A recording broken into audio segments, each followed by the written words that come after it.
চলে এসেছি আবার একটা দারুণ লাঞ্চ থালি নিয়ে। তো আজকে যে লাঞ্চটা প্রিপেয়ার করেছি সেটা সম্পূর্ণ কিন্তু আমি নিজের হাতে করেছি। তো আজকের লাঞ্চে ছিল গরম গরম ধোয়া ওটা ভাত, সাথে ছিল ফুলকপির পাতা বাটা। এটা খেতে কিন্তু অসাধারণ হয়। যারা এখন অবধি খাওনি একবার ট্রাই করে দেখতে পারো। রসুন আর লঙ্কা দিয়ে এটাকে পেস্ট করে খেলে জাস্ট অসাধারণ লাগে। অবশ্যই তেলে টালতে হবে। এরপর ছিল হচ্ছে পটলের তরকারি, মানে এটা তেল পটল বলতে পারো। আর ছিল হচ্ছে বোয়াল মাছ। আগের দিন বোয়াল মাছটা খেয়ে এতটাই ভালো লেগে গিয়েছিল যে আবারও বোয়াল মাছ রান্না করে ফেললাম।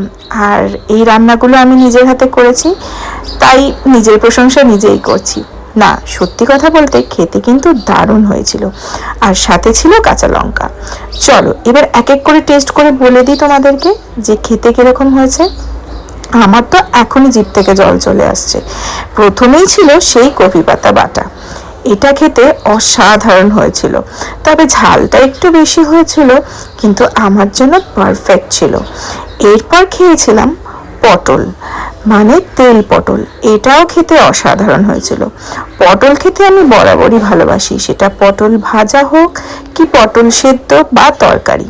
তো এই কারণে পটল যদি আমার খাবারের মেনুতে থাকে, আমার খাবারের স্বাদটা কিন্তু আরও বেশি মনে হয় বেড়ে যায়।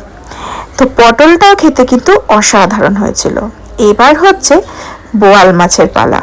ওফ, মার মুখে শুনেছি এই বোয়াল মাছ নাকি আমার দাদুও খেতে খুব ভালোবাসতো, এবং এই বোয়াল মাছ আনার চক্করে নাকি দাদু একবার ভূতের চক্করেও পড়েছিল।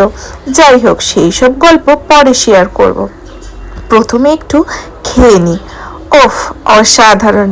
নিজের হাতে রান্না করেছি বলে বলছি না, প্রত্যেক কটা খাবার কিন্তু অসাধারণ হয়েছিল। তোমাদের কিরকম লাগলো ভিডিওটা অবশ্যই কমেন্ট করে জানিও। ভালো লাগলে একটা লাইক করো। দেখা হচ্ছে নেক্সট ভিডিও।